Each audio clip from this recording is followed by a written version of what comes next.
You know that feeling when everyone around you is complaining about how hard it is to focus, and you're sitting there with a stack of books, 3 notebooks open, and you genuinely don't want to stop? Maybe it's late. Maybe you should be socializing or relaxing or doing literally anything else. But there's this quiet pull. Not loud, not frantic, just there. This sense that you're exactly where you're supposed to be when you're learning something new. And here's the thing nobody talks about.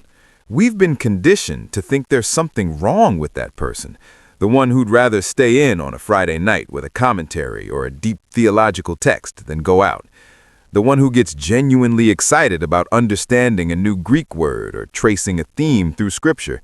We call them antisocial. We say they're avoiding life. We assume they're hiding. But what if we've misunderstood them entirely?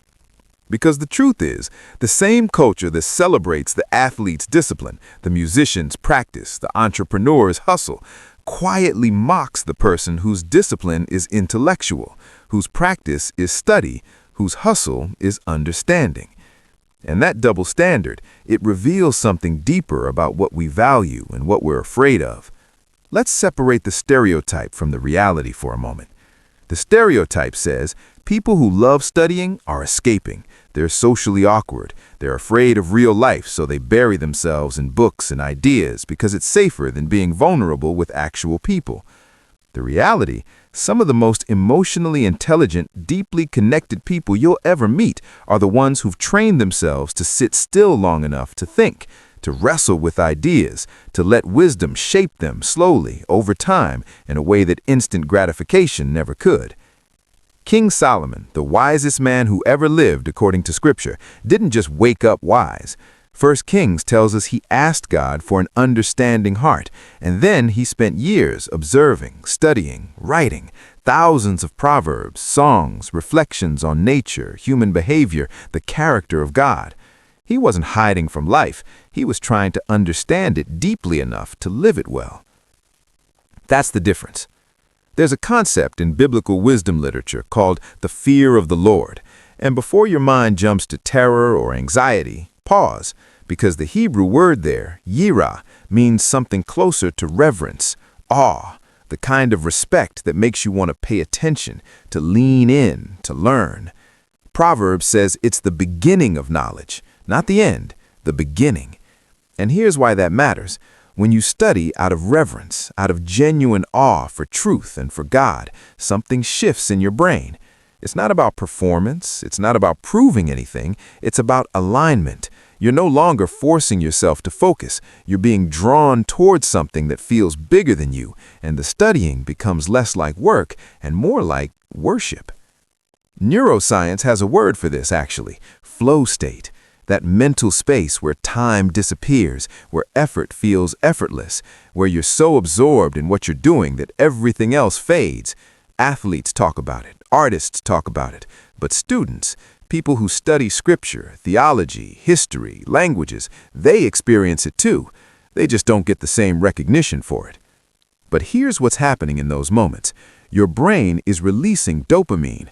Not because you're scrolling through distractions or chasing novelty, but because you're engaging deeply with something meaningful. You're solving problems, making connections, seeing patterns, and your brain loves that. It's wired to reward deep focus and real understanding. That's why studying can become addictive in the best possible way. It's not escapism, it's engagement. And once you've tasted that kind of focus, everything else starts to feel shallow. Think about the Apostle Paul, a man who could have rested on his credentials, trained under the best teachers, knew the law inside and out. But even after encountering Christ, even after planting churches and writing letters that would shape history, he's still saying, I count everything as loss compared to knowing Christ, still pressing forward, still learning, still studying, not because he was running from something, but because he was running towards someone. And that's the question worth asking yourself, quietly, without judgment. What are you running toward when you study? Because there's a version of intellectual pursuit that is avoidance, that uses knowledge as a shield, that hides behind books because being an expert feels safer than being a beginner at relationships, at vulnerability, at trust. That kind of studying never satisfies. It just stacks up more and more information, hoping quantity will fill the void that only connection can fill. But there's another version, the kind that studies because it loves truth, because it wants to know God more, because it believes understanding the scriptures more deeply will actually help you love people better, serve more wisely, live with more integrity. That kind of studying doesn't isolate you, it prepares you, it grounds you, it gives you something real to offer when you do step into community, into relationships, into the messiness of real life. You can tell the difference by what it produces. Does your studying make you more compassionate or more critical? Does it make you more humble or more arrogant? Does it push you toward people or away from them? Jesus spent 40 days in the wilderness before he started his ministry. 40 days of solitude, of fasting, of wrestling with Scripture and with Satan himself. But he didn't stay there. He came back. And everything he'd internalized in that silence became the foundation for everything he said and did in public. There's a rhythm to it, a breathing pattern, withdrawal and return, study and service, silence and speech. The healthiest students understand that. They don't study to avoid the world. They study so they have something worth bringing to it. History is full of these people. Augustine, who wrote Confessions while running a church and caring for a community. Teresa of Avila, who balanced deep mystical contemplation with reforming monasteries and navigating church politics. Dietrich Bonhoeffer, whose rigorous theological study didn't keep him safe in a library. It sent him straight into the resistance against the Nazis, where it cost him his life. Their studying wasn't separate from their living. It was the fuel for it. And maybe that's the reframe we've been missing. We think of addiction as something that controls you, traps you, makes you weaker. But what if there's a kind of devotion that looks like addiction from the outside, but from the inside feels like freedom? What if training your mind to crave depth, to hunger for truth, to find satisfaction and understanding, what if that's not a problem to fix, but a strength to steward? Because here's the simple truth. We become what we give our attention to. If you give your attention to distraction, you become distracted.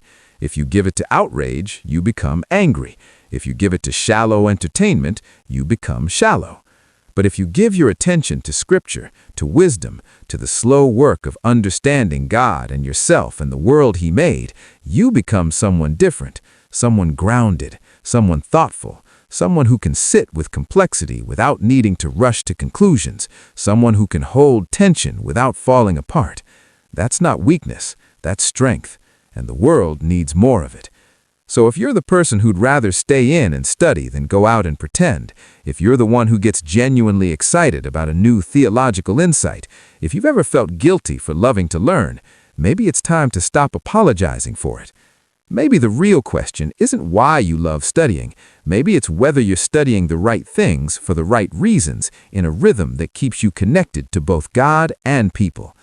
Because when you get that balance right, studying stops being something you have to force and becomes something you can't imagine living without.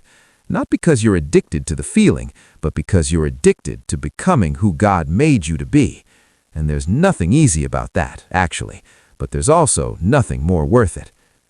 If this interests with you, the next video dives into why so many people struggle to start studying in the first place and the surprisingly simple shift that changes everything. It's not about motivation, it's about something deeper. I'll see you there.